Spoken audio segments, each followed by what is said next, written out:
Beleza, pessoal, agora no vídeo 53 a gente dá início à segunda parte do nosso estudo da mecânica ondulatória, que são as ondas sonoras, tá? A grande diferença desse estudo que a gente vai iniciar agora em relação ao capítulo anterior, que foi o das ondas transversais se propagando numa corda, é que agora a gente vai tratar de ondas longitudinais, tá? O que significa isso? São ondas que se propagam num determinado meio, seja um meio sólido ou um meio fluido, por exemplo, o ar atmosférico, né? Através de oscilações das partículas que são paralelas à direção de propagação da onda. No caso lá das ondas transversais, né, nas cordas, a gente tinha que a direção de perturbação da onda era perpendicular à velocidade de propagação dela, né? Então você tinha o seguinte, você tinha uma corda esticada, né? Aí você tinha lá um conjunto de perturbações produzidas por uma fonte, e aí cada pedacinho, né, cada elemento de corda oscilava verticalmente para cima e para baixo, né? Seguindo um movimento do tipo harmônico, né? Um movimento harmônico simples, à medida que esse conjunto de perturbações passava por ele, né? Então, se eu ficasse olhando fixamente para um determinado ponto, um determinado elemento dessa corda, esse elemento de corda vai oscilar periodicamente para cima e para baixo com um intervalo de tempo que é justamente o período de oscilação da onda, né?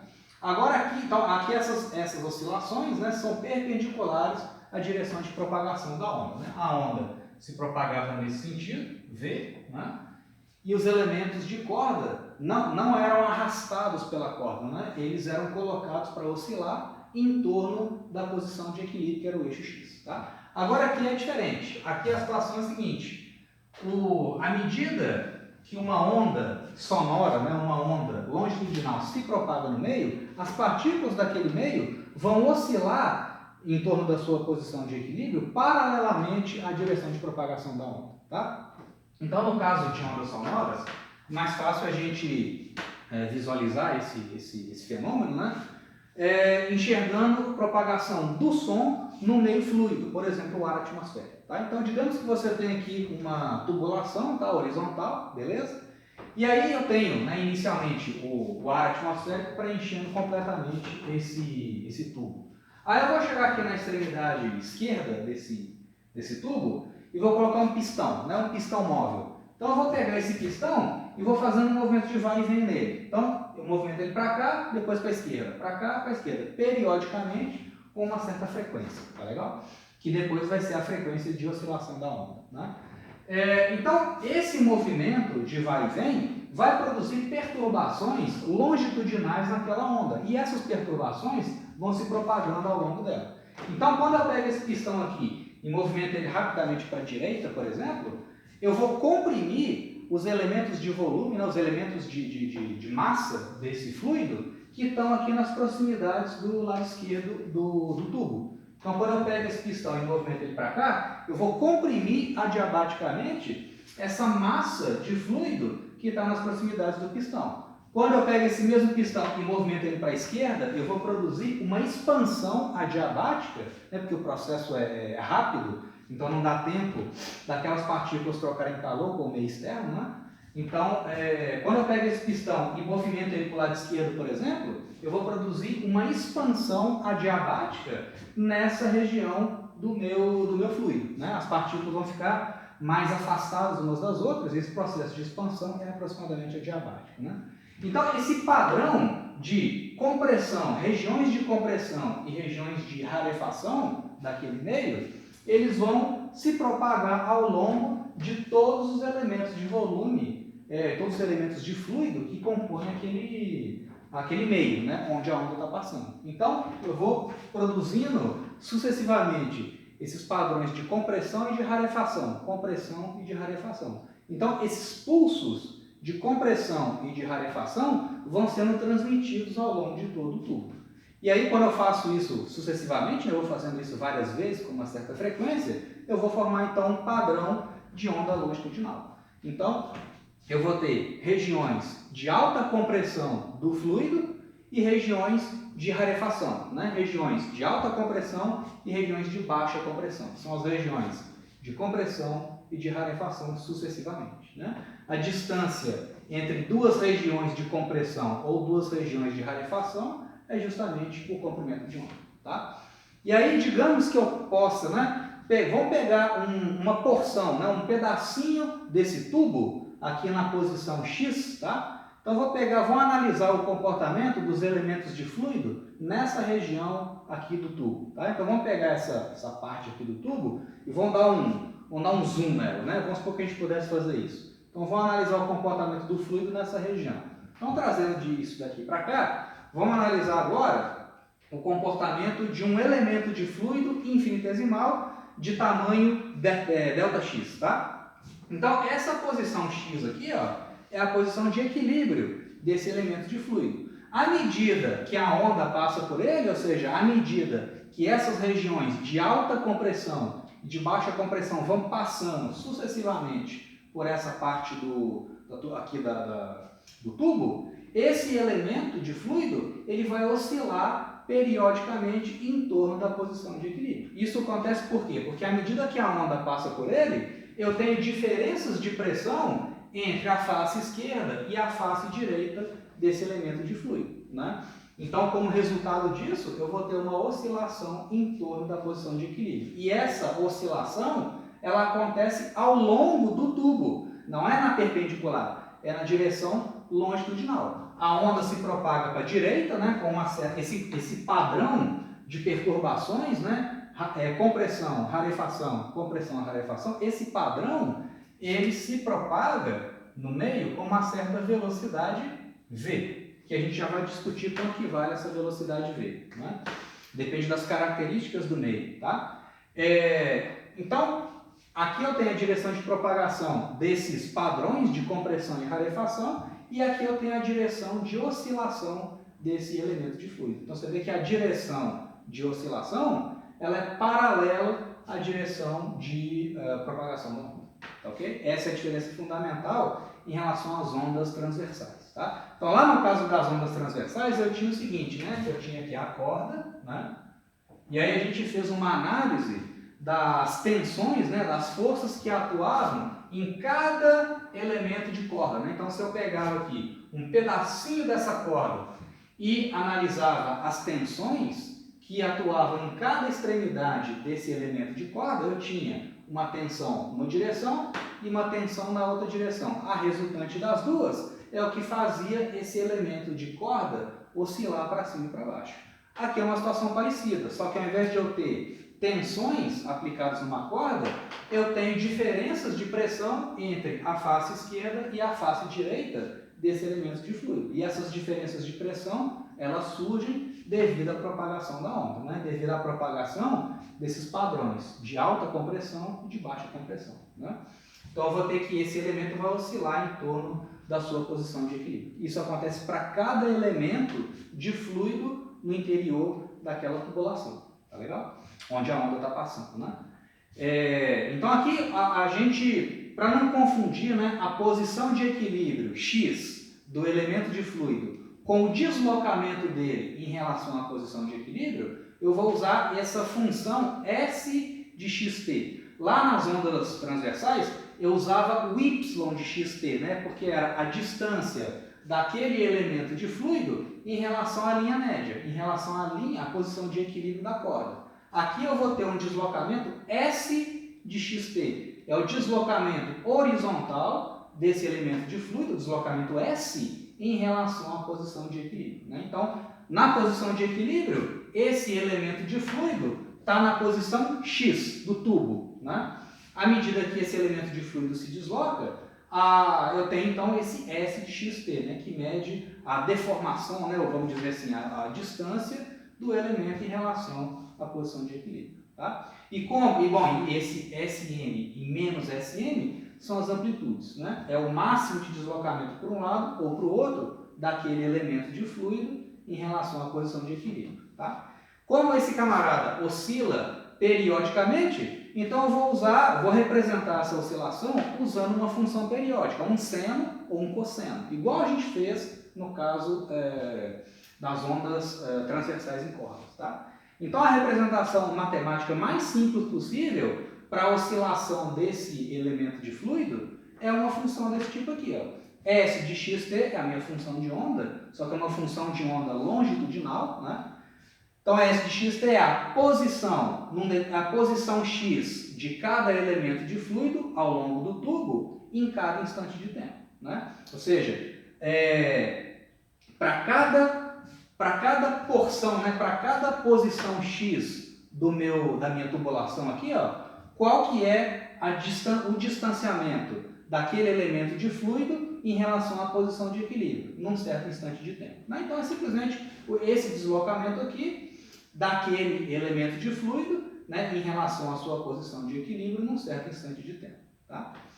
Então, essa função, né, essa posição aqui é uma função periódica. Então, vai ser uma amplitude vezes um cosseno de kx menos ômega t. O k continua sendo 2π sobre lambda e ômega é 2πf. Né? Aqui poderia ser um seno também, igual a gente fez para o caso das ondas em cordas. Né? Mas seguindo a anotação do livro, eu vou usar um cosseno, tá? Mas tanto faz. A função seno e a função cosseno são praticamente idênticas, né? Elas estão defasadas uma em relação à outra. Ok? Então, é uma função periódica, tá? Com um período 1 sobre f, né? O período ao invés da frequência, e o comprimento de onda é lambda, ok? Então, se eu quiser, por exemplo, digamos, né, eu tenho essa onda aqui se propagando naquele fluido, aí eu vou fixar o instante de tempo t, tá? Eu vou tirar uma foto dessa onda, então eu vou fixar o t igual a o t no instante 0 segundos, por exemplo. Então, vamos ver o que acontece com essa função aqui em t igual a 0, ou seja, fixando o instante de tempo, como que é o comportamento dos vários elementos de fluido em relação à posição de equilíbrio, tá? Então, se eu faço t igual a 0, né, se eu tiro uma foto dessa onda no instante de tempo t igual a 0, eu vou ter que S de x0 é S máximo cosseno de kx, né? Então, eu vou ter uma função que se repete a cada distância igual a lambda, né? E aqui eu tenho a representação dela, as deformações, né? Ou a distância de cada elemento de fluido em relação à sua posição de equilíbrio no instante de tempo t igual a 0. Né? Então, fazendo o gráfico dessa função no instante t igual a 0, eu vou ter essa coisa aqui, né? Eu vou ter, então, uma oscilação entre menos Sm e mais Sm. Tá? Então, a S de x0 vai ser Sm cosseno de kx. Aqui, só para a gente ter uma noção, em termos assim, de ordem de grandeza, né, qual que é a amplitude de oscilação dos elementos de fluido em relação à sua posição de equilíbrio. Tipicamente, né, assim, para intensidades de onda que não são nem muito grandes nem muito baixas, né, de forma que a gente consiga perceber, né, com o nosso tímpano, tipicamente as amplitudes de oscilação das ondas sonoras no dia a dia, essas amplitudes são da ordem de 1 micron. 1 micron é 10 a menos 6 metros. Tá? E isso é bem pequeno, né? 1 micron, só para a gente ter uma noção, em termos de ordem de grandeza, né? Um fio de cabelo, ele tem um diâmetro da ordem de 0,1 milímetros. Tá? Então, a espessura de um fio de cabelo, tipicamente, é daquela ordem. 0,1 milímetros é a mesma coisa que 10 a menos 4 metros. Né? Milímetro é 10 a menos 3, então 0,1 milímetros é da ordem de 10 a menos 4 metros. Tá? Isso aqui, ó, a amplitude de oscilação dos elementos de fluido é da ordem de 10 a menos 6. Né? Isso aqui, então, ó, é 100 vezes menor do que o diâmetro de um fio de cabelo, tipicamente. Né? E essa é a mesma ordem de grandeza para a amplitude de oscilação do nosso tímpano, né? Porque o que acontece com as ondas sonoras? Você produz uma onda sonora, seja através de um processo mecânico como esse, ou através da vibração da corda vocal, por exemplo. Né? Quando eu falo, a minha corda vocal faz o papel do pistão. Né? A minha corda vocal, ela vibra a uma frequência alta, né? E coloca os elementos de fluido, né? No caso o ar atmosférico, que estão nas proximidades dela para vibrar também. E essa vibração é transmitida ao longo de todo o meio, até chegar, aí no caso no receptor, né, do microfone, ou, né, se tivessem todos aqui, né, a minha fala, né, a onda sonora produzida aqui pela minha corda vocal chegaria até o tímpano de vocês colocando o tímpano de vocês para vibrar, né?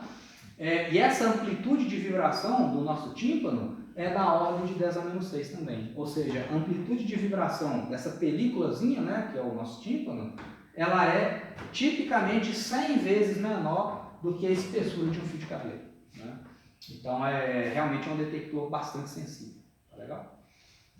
Então assim, gente, na verdade o tratamento matemático, né, das ondas sonoras é muito parecido com o das ondas transversais, né? A diferença é que aqui, ao invés de eu falar de deslocamentos em relação à posição de equilíbrio, de deslocamento vertical, eu vou falar de deslocamentos horizontais, né? Então, ao invés de falar de y de xt, eu vou falar de s de xt, onde x é a posição de uma determinada posição lá no meu tubo, né? E meu s é o deslocamento em relação a essa posição de equilíbrio.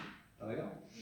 E aí, com qual velocidade uma onda sonora se propaga no meio fluido? Da mesma forma que a gente viu lá no caso das ondas em cordas, a gente viu a fórmula geral para a velocidade de propagação de uma onda qualquer, que é o V igual a lambda F. Aquilo vale para qualquer onda, independente da sua natureza física, né?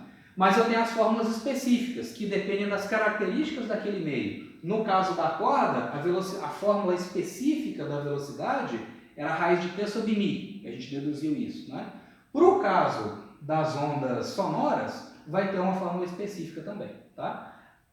É possível a gente fazer a demonstração de que a velocidade do som no ar depende de duas coisas, depende de uma propriedade elástica do meio e depende de uma propriedade inercial daquele meio, tá? Então a velocidade do som ela é igual à raiz dessa constante B, que é o módulo de elasticidade volumar ou módulo de elasticidade volumétrico daquele meio, onde a onda está se propagando, dividido pela densidade daquele meio. Tá? Eu não vou fazer aqui nas nossas videoaulas a demonstração dessa equação, que ela dá um certo trabalho, mas eu preparei um manuscrito, tá, para vocês, eu vou colocar isso no SIGA, beleza? Então vocês deem uma lida nessa dedução que eu fiz, tá ok? Então, para não ficar muito extenso aqui o nosso vídeo, vamos focar direto aqui no resultado e na descrição dele, tá? Mas a dedução certinha, né, mais rigorosa, está feita então nesse manuscrito que eu vou providenciar para vocês, vou disponibilizar, né, para vocês, e está feito no livro de vocês também, tá ok? O Harley faz a dedução dessa equação. Então, uma vez na vida, a gente vê de onde vem essa equação e pronto, né, vamos aplicar o resultado, tá ok? Então, a velocidade do som depende de uma propriedade elástica e de uma propriedade inercial, né? Ou seja, quanto maior a densidade medida em quilogramas por metro cúbico daquele meio, quanto maior a inércia daquele meio, mais difícil é para essas perturbações serem transmitidas para todas as partículas daquele meio, né? Então, dá para entender que a velocidade é inversamente proporcional a que é a raiz da densidade, né? Quanto maior a densidade, menor a velocidade, né? Mas a velocidade do som depende também de uma propriedade elástica do meio, né? E isso é de se esperar também, né? Porque se o som se propaga num fluido através de vibrações adiabáticas dos elementos de fluido daquele meio, então é de se esperar que a velocidade do som dependa das propriedades elásticas daquele meio, né? E essa constante B, a gente até já mencionou, a gente já conversou um pouco sobre ela, lá no capítulo de gases ideais, quando a gente estava falando de transformações adiabáticas. Eu afirmei para vocês naquela época, sem demonstrar, né, que essas compressões e rarefações periódicas dos elementos de fluido, né, onde o som está passando, essas compressões e rarefações são adiabáticas, né? E aí a gente explorou essa definição, tá? E aí chegamos numa fórmula para a velocidade do som, considerando o ar atmosférico como um gás ideal, tá? Então, só relembrando a definição desse B, que é o módulo de elasticidade volumar de um fluido, tá? Essa constante, pessoal, ela é definida da seguinte forma: ela é menos ΔP dividido por ΔV sobre V. Ou seja, ela é uma medida da resposta que aquele meio vai te dar quando você varia a pressão sobre ele. Então, por exemplo, aqui, né? Vamos pegar o ar atmosférico. Você chega lá no seu laboratório e pega uma certa massa de ar atmosférico confinado lá no seu laboratório, numa máquina lá, por exemplo, né? Num cilindro de laboratório, por exemplo, igual a gente viu lá no capítulo de gases ideais, né?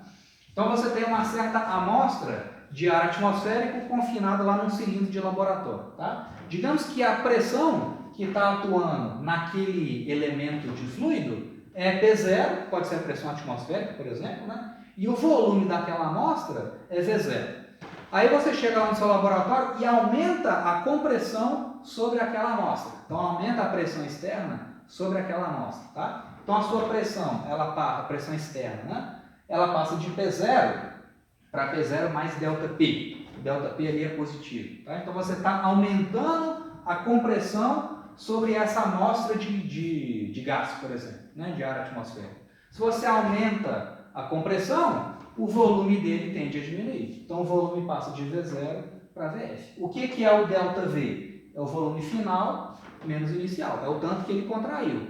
O tanto que ele contraiu devido ao aumento de pressão externa ΔP. Né? Então, ΔP, digamos aqui, é o aumento de pressão sobre aquela amostra e o ΔV é a resposta em termos de variação de volume. Aí você vê que esse sinalzinho menos aqui, ó, ele é essencial, porque esse sinalzinho de menos, ele vai garantir que o B seja positivo. Olha só, né? Se você aumenta a compressão sobre aquela amostra, o seu ΔP é um número positivo. Aquela amostra vai contrair, né, devido ao aumento de pressão externa. Então o ΔV é negativo. O negativo do ΔV com o negativo daqui vai dar um número maior, né? Por outro lado, né, se ao invés de comprimir a amostra, se você tivesse diminuído, se fosse o contrário aqui, né? Você tem essa situação inicial, se você diminui a pressão sobre aquela amostra, ela tende a crescer. Então eu teria um ΔP negativo e um ΔV positivo. Aí o negativo daqui com o negativo daqui dá positivo. Então o B é sempre um número positivo. Tá? E a unidade do B, bom, e aqui, esse ΔV sobre V, a gente coloca esse V aqui pelo seguinte, é o tanto que a amostra dilatou ou contraiu em relação ao volume inicial dela. Então o ΔV sobre V vai ser, no caso aqui, né, a contração da amostra, né, a contração dela em relação ao volume inicial dela. Por isso que a gente põe ΔV sobre V e não simplesmente ΔV. Tá legal?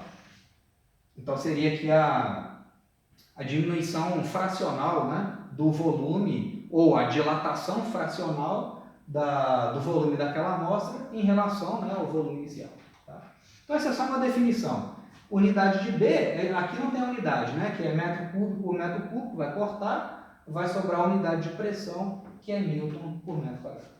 Ok? Então, um material, quanto mais difícil for você reduzir o volume de uma amostra de fluido, maior o modo de elasticidade dele. Então, por exemplo, né, para um dado ΔP aplicado naquela amostra, para um dado aumento de pressão, quanto menor a contração daquela amostra, maior o modo de elasticidade dela. Né? Então, por exemplo, vamos pegar o caso da água. A água tem um módulo de elasticidade altíssimo, porque a água ela é muito pouco compressível. Né?